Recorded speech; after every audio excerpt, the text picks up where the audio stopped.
యేసుక్రీస్తు పరిశుద్ధ నామమున నా ప్రియ సహోదరి సహోదరులారా, మీకు శుభములు వందనములు తెలియజేస్తున్నాను.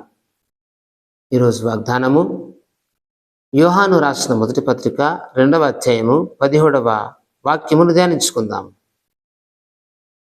లోకమును దాని ఆశయు గతించిపోవచ్చున్నవి, కానీ దేవుని చిత్తమును జరిగించువాడు నిరంతరము నిలుచును. లోకమును దాని ఆశయు గతించిపోవచ్చున్నవి. నా ప్రియటువంటి దేవుని బిడ్డలరా, మనము కలియుగ కాలములో ఉన్నాము. అనగా ఈ లోకమంతా కూడా అంతమయ్యే దినాలు సమీపిస్తూ ఉన్నాయి.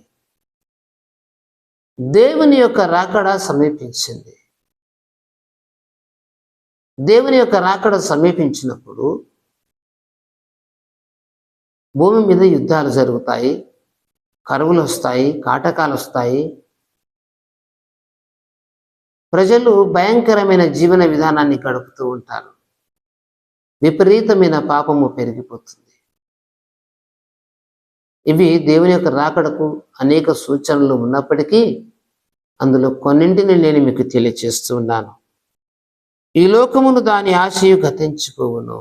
ఈ లోకములో శరీరాశ, నేత్రాశ, జీవపు డంబము అనే ఆశలు ఉన్నాయి. ఈ ఆశలు కూడా మనిషిని పీడిస్తున్నాయి. మనిషిని సన్మార్గంలో నడవకుండా, మనిషిని దైవ చిత్తంలో నడవకుండా ఇబ్బంది పెడుతూ ఉన్నాయి, ఇబ్బందులకు గురి చేస్తున్నాయి, వాళ్ళను దారి తప్పించి నాశనం చేస్తున్నాయి. శరీరాశ, నేత్రాశ. నేత్రాశ అనగా కంటికి ఇంపైన దానిని పొందుకోవాలనే ఆశ. శరీరం కోరుకున్న దానికి శరీరం కావాలనే ఆశ. జీవపు డంబము అంటే ఇష్టానుసారంగా జీవించడం, నేనే ఇక నాకు తిరుగులేదని అనుకోవడం. ఇలాంటి రకరకాల పదాలు వస్తాయి. జీవపు డంబం. ఇలాంటి జీవితం లోకం గడుపుతా ఉన్నది. సహోదరుడా, ఇలాంటి ఆశల్లో నువ్వు చిక్కబడ్డావేమో, ఇలాంటి కోరికల చేత బంధించబడ్డావేమో, సత్యం విరగక గమ్యము కానక తిరుగుతున్నావేమో. ప్రభువైన యేసయ్య నిన్ను ప్రేమిస్తున్నాడు. లోకము దాని ఆశయ గతించిపోతున్నదని చెప్తున్నాడు. నువ్వు మేల్కోవాలి. నీవు ఆశించినవి సరైనవి కావు, నీవు చూస్తున్నవి సరైనవి కావు, వాటిని మార్చుకోవాలని దేవుడు సెలవిస్తూ ఉన్నాడు. నా రాకడ సమీపించింది, ఇదిగో మారు మనస్సు పొందుకో, ఇదిగో నేను త్వరగా రాబోతున్నాను అని యేసయ్య సెలవిస్తున్నాడు. దేవుని చిత్తం జరిగించేవాడు నిరంతరము నిలుచును.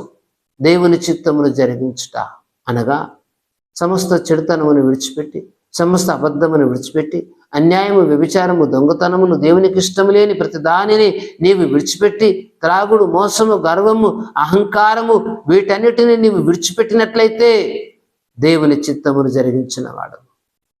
ఎవరైతే దేవుని చిత్తము జరిగిస్తాడో వారు నిరంతరము నిలుస్తారు అంటున్నాడు. నిరంతరము అంటే ఇప్పుడు నీకు ఈ లోకములో దీవెన ఉంటుంది, ఉంటావు.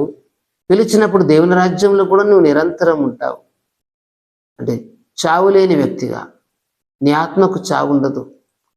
నీవు ఈ నిత్య జీవమును వెంబడించకపోతే నీ ఆత్మ ఆరని అగ్నిగుండంలో చస్తుంది. దానికి 2వ మరణం కాలుతుంది. అలాంటి పరిస్థితి నీవు రాకుండా మేలుకొని నీవు జీవితాన్ని సరిచేసుకొని, ఈ లోకం శాశ్వతమైనది కాదని ఎరిగి దేవుడు శాశ్వతమైన వాడని గుర్తించి నమ్ము. నీ జీవితాన్ని ధన్యం చేసుకో. ఈ మాటలు వింటున్న నిన్ను దేవుడు దీవించుగాక. ప్రార్థన. సర్వాధికారివైన దేవా, వందనములు, స్తోత్రములు చెల్లిస్తున్నాము తండ్రి. ఈ సమయం నీ వాక్కు వింటున్నటువంటి బిడ్డలను దీవించండి నాయన. లోకము దాని ఆశయ గతించిపోవచ్చున్నదని నీ యొక్క లేఖనం సెలవిస్తా ఉన్నది. అయ్యా, నీ రాకడ సమీపించినది గనక తండ్రి మేము సిద్ధపడినట్లు సహాయం చేయండి. ఈ లోక ఆశలను విడిచిపెట్టి, ఈ లోక తండ్రి అయ్యా స్నేహము విడిచిపెట్టి సత్యం అనుసరించి నడుచుకున్నట్లు, నీ యొక్క రక్షణ మార్గంలో నడిచినట్లు మమ్మల్ని నీ మాటలు వింటున్న బిడ్డలు సిద్ధపరచమని యేసుక్రీస్తు దివ్యనామమున ప్రార్థిస్తున్నాము తండ్రి. ఆమేన్.